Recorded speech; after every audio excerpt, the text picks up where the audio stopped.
senior parliamentary columnist David Krayden, who's been putting out a lot of pieces lately and certainly calling out the Trudeau government on a regular basis. So let's bring him in the studio and have a chat. Hey, David, how's it going? Good. Nice to be here, Cory. Well, I appreciate you coming on. And yes, you've had those stories coming out. As I was saying, you know, the government never fails to give you lots of fodder to write on.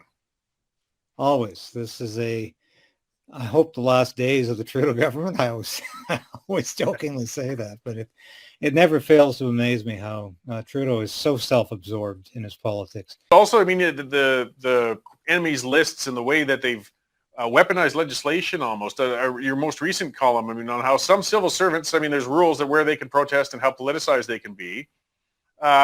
If you were a civil servant and you went out and took part in the truckers' convoy, you would be fired and into a great deal of trouble. But apparently, if you're a civil servant who likes Trudeau, you can take part in protests and there's not a problem with that.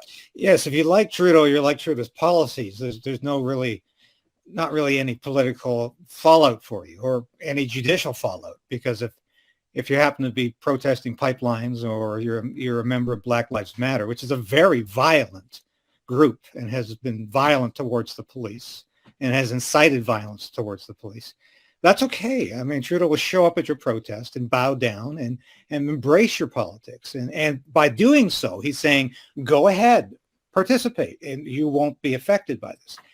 And once again, and those who participated in the counter-protest to the Freedom Convoy, Trudeau gave their blessing to that by saying that the Freedom Convoy was made up of a bunch of white supremacists and Nazis. So therefore, if you're protesting against them, that you obviously were anti-white supremacists and Nazis. And that's okay in Canada to be that way.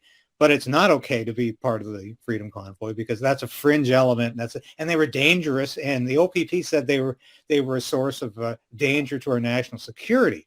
So this double standard is incredible. And of course, as somebody who was with the Freedom Convoy day in and day out reporting on them, I didn't see any violence. I didn't see any national security threats. I didn't see anybody intimidated by these truckers. I didn't see any of the things that Trudeau imagined.